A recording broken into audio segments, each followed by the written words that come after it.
Hey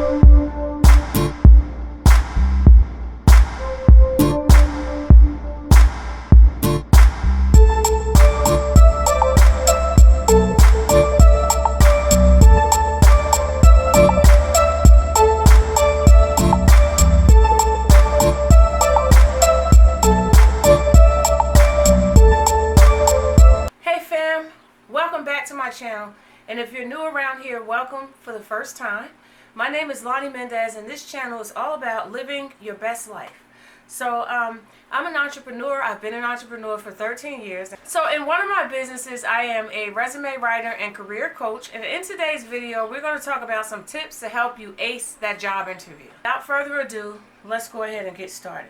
So the first tip is to make sure that you dress appropriately.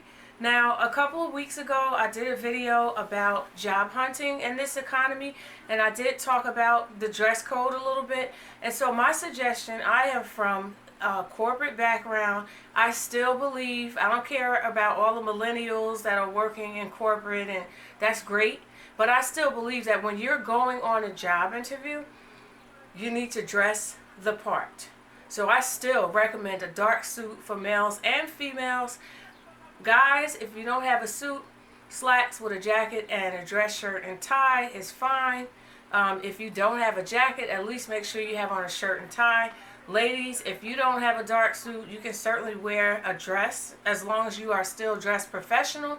In my opinion, I know that things are changing and this is a new age, and there are a lot of younger people in positions of influence, but you don't want to risk dressing like you're going to be meeting with a younger person, and you get there and the person that's interviewing you is somebody that's old school like me. We're not going to talk about age, but I've been around for a long time. I did about 20 years in corporate before going into my business about 13 years ago. So you might run into somebody like me or somebody from my era. You just don't know. So in my opinion, it is much, much better to be overdressed than to come there underdressed and make the wrong impression to the person who is interviewing you. And that could be the HR manager, the hiring manager. You just never know. So be prepared. Go the extra mile. Again, it's better to be overdressed than to be underdressed. Okay, so that's number one. Number two is to make sure, and I mentioned this in my other video a couple of weeks ago, but make sure that you are not wearing bright nail polish, or you're not wearing strong perfume or strong cologne, because the problem with that is you may distract the recruiter and they won't be able to really pay attention to your answers and your suitability for the position because they'll be too busy being distracted. Strong perfumes and colognes give some people headaches. Bright colors could make a certain impression again, and you want to make sure that you don't do that on this interview. You want to make sure you're bringing your best self forward. The next tip is to always bring resumes. Always bring about 4 or 5 resumes. I know that you've already sent your resume and they've already seen it, but sometimes they don't download it before the interview and they may ask you for a copy.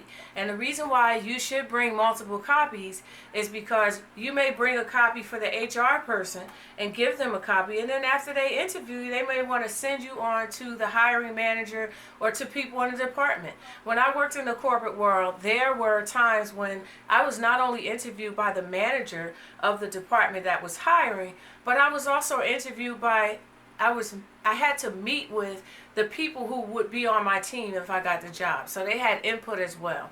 So you want to bring enough resumes so that if you have to meet with more than one person, you can be prepared and you'll be able to hand them a resume. The next tip is to make sure that you know about the company.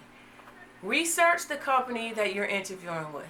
So take a look, go online. If they're publicly traded, take a look at how their stock is doing. When you go to their page, there is a page for investor relations, and you want to just see the kinds of things that are going on with the company. If they've recently been through some kind of merger or acquisition, you want to be knowledgeable about that, and just keep a couple of little things to talk about on the interview that have to do with the company.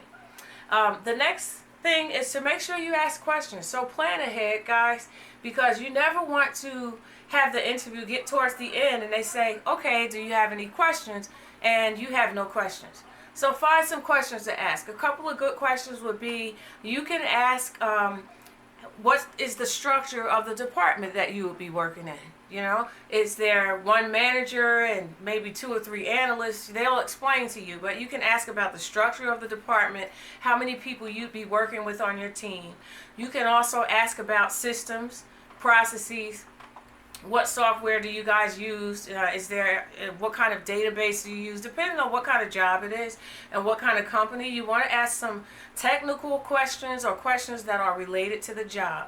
So that's also very important. And then you can even ask, if you move into an interview with the hiring manager, you can ask them questions like, what work style is best?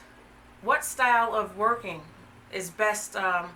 Is your choice. Like, what's the best work style that works for you? And I probably made that sound all twisted, but what is the best style that fits with your management style? That's what I want to say. So, because some people are people who hover over you, and they're, what do you call it? What's the word I'm looking for? They are people who are extremely involved with their people. And then there are some people who want to give you a job to do and go away and expect you to actually get it done. So there are different management styles, and you may want to ask that manager about their management style and what works best for them in terms of their team members. So that's a really good question. So sit down and write out, 3 or 4 good questions that you can ask when they ask you if you have any questions. Also, you want to make sure that this is very important. This next thing is very, very important. Make sure that you are never the first person to mention salary. Never talk about salary. Never ask about benefits when you're on the interview. In my opinion, benefits, that's something that you talk about or ask about when it's time for them to make you an offer. So when you're in that interview, you want to never talk about or ask about how much money it is. Now, let's address if you're asked about salary. So if they say to you, oh, what is your salary expectation? Your first attempt, your first response should be to avoid answering that, just to make sure that you don't knock yourself out of the game or whatever at the first stab. So if they ask you that, you want to have a standard answer like, well, what's really important to me is to be paid fairly, to be compensated fairly for my skills and experience. So you want to have a comeback line like that. But if you are really pressured into, we understand that sounds great, but give us a number, then you always want to use a range. Never tell somebody that your salary requirement is one number. So if your salary requirement is $50,000, you want to provide them with a range. You want to say, okay, well, it's $50,000 to $60,000, because you always want to leave some room there. If you use one number and you've shot too high or too low, you're going to not take yourself out of the game. If you shot too low, they may feel like, oh, well, if that's how she sees herself, maybe she is underqualified for the job. And if you shoot too high, they may say, in their minds, they might be thinking, well, we know that the cap on the budget for this position is this amount, so we're not going to be able to hire her. So you want to try to give yourself some wiggle room. You could still get it wrong, but at least with a range, you have a better chance of still having some flexibility there, of them having some flexibility instead of just providing that one number. And then the next thing the next tip is to, if there's a skill that you don't have that they're asking for, because sometimes you may be a good fit for a job and you may fit all of the required skills, you may fit all of the requirements except 1 or 2. And there's still a very strong chance that you would be hired for that position. And so if you're asked about something, if you know for a fact, study the job description, study the job posting, and know, okay, I've done this before, I've done that, I'm very good at this. However, I haven't done this one thing. If you're asked about that, never volunteer information about what you don't have experience doing. Because again, it's not that you're being fraudulent, but it could be one thing out of 10, and you could be very strong in all the others, but then very weak in that one thing. So you never want to point out your shortcomings, But if you're asked about it, hey, have you ever used this system before? And you know that that is the one area in this job description, in these job specifications, that you don't have experience in, you should definitely acknowledge that and be honest about it and say, you know, I haven't worked on that system in a past role, but I do want to add that I am a very fast learner, and all of the systems that I know currently, I've pretty much taught myself those systems, so I can learn. So you want to point that out, and then you want to follow that up with something that you're strong in. You can say, you know, and again, I haven't really used that system, but I see that you guys use this system as well, and I have over 10 years of experience using that, right on up until the latest upgrade. So that's how you want to handle that. You want to acknowledge your shortcomings, but you want to point out that you're a fast learner, and then you want to point out something else that is related to the job that you are very strong in, just to keep them focused on the fact that you are qualified for the position. And so the last thing is that you always want to send a thank you email or thank you note. Again, I'm from a different era. I'm not a millennial. I have millennial children, or a millennial child. So I know I'm a bit older. But trust me when I tell you this, some people still appreciate handwritten notes. I still send out handwritten thank you notes to my clients. You know, I still send out handwritten cards, holiday cards. So some people still, and I always get compliments like, wow, you took the time to sit down and write a note in today's time with all of this technology. So if you want to send an email, that is totally okay and appropriate. But if you want to send a handwritten note, that is also acceptable, because again, it's going to depend on, the millennials haven't taken over. You guys haven't taken over everything. So there are still some older people in the workforce, older people in HR, older people who are going to be in the hiring manager role.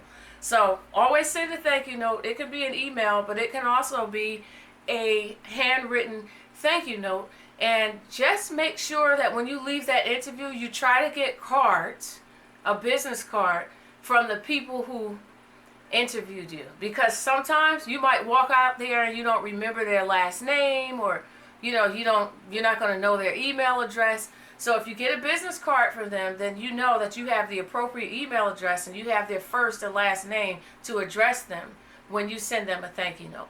So that's it. I know this video was short and sweet. I didn't want to make it too long. I hope that you found something useful in here. And again, please don't forget, hit that like button, hit that subscribe button, and also hit the notification bell. And that way, as soon as something comes out, you'll be notified that it's out there. So I wish you guys a very successful day. I will see you in the next video. Namaste.